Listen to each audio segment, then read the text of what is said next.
Ang bawat batas ay kinakailangang hindi sumasakal at sumisiil sa ating kalayaan. Sa halip, dapat ito magpatibay ng ating kalayaan at kapanatagan ng kalooban.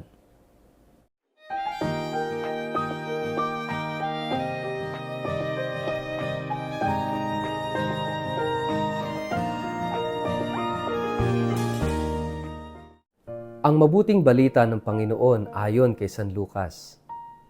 Isang araw ng pamamahinga, nagdaraan sina Jesus sa isang triguhan.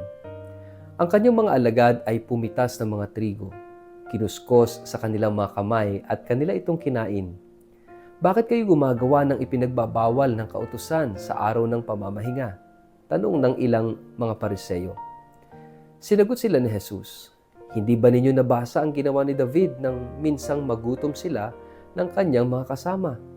Di ba't pumasok siya sa bahay ng Diyos at kumain ng tinapay na handog na bawal kainin ni numan maliban sa mga pari lamang? Binigyan pa niya ang kanyang mga kasama at sinabi pa ni Jesus, ang anak ng tao ay Panginoon ng araw ng pamamahinga. Ang mabuting balita ng Panginoon. Word of the day, hear what God has to say. Mapagpalang araw po sa inyong lahat. Kumusta po kayo? Ang atin pong word of the day ay freeing. Bago po tayo magpalalim sa atin pong refleksyon sa araw na ito, kayo po ay muli kong inaanyayahan na huwag kakalimutan na mag-like, mag-follow at mag-subscribe sa atin pong Facebook page at YouTube channel na Word of the Day.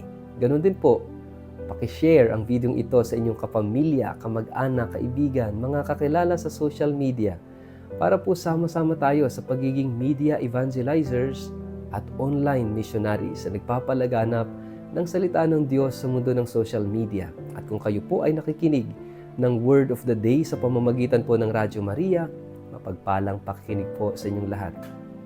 Mga kapatid, ngayong araw na ito ang simula ng aming Novena Masses in honor of the Holy Face of Jesus. Kaya sana po makasama namin kayo online sa mga misa dito sa Shrine of the Holy Face of Jesus. At sa September 16, ang 10th anniversary of the enthronement of the Holy Face of Jesus. At gusto ko kayong anyayahan na samahan kami sa mahalagang pagdiriwang na ito.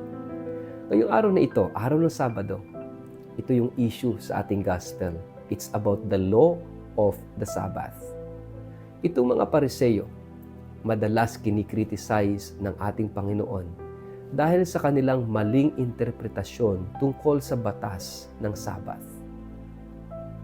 Dahil binibigyang diin ng Panginoon na ang tunay na kahulugan kung bakit ibinigay ng Diyos ang Sabbath sa mga tao is for the people to rest and for the people to be free from slavery of work. Minsan kasi, sinasamba na natin yung ating trabaho. O dahil sa hirap ng buhay, kumbaga, wala nang panahon para magpahinga dahil sa panghihinayang na walang kitain sa araw na yon.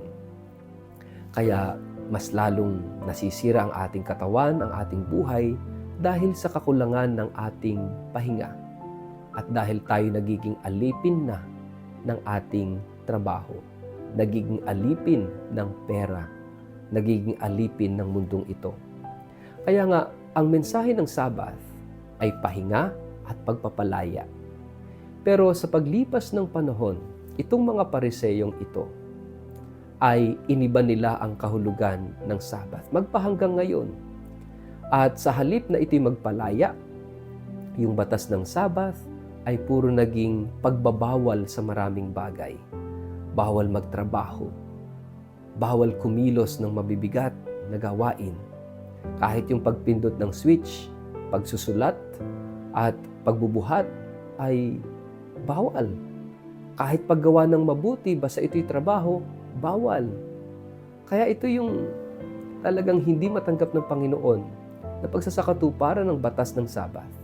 Kaya kung inyong mapapansin, tayo dito sa Word of the Day, every Saturday, meron tayong healing rosary At yung mga mysteries ng healing rosary natin ay kinuha natin doon sa mga healing miracles ni Jesus na ginawa na during Sabbath.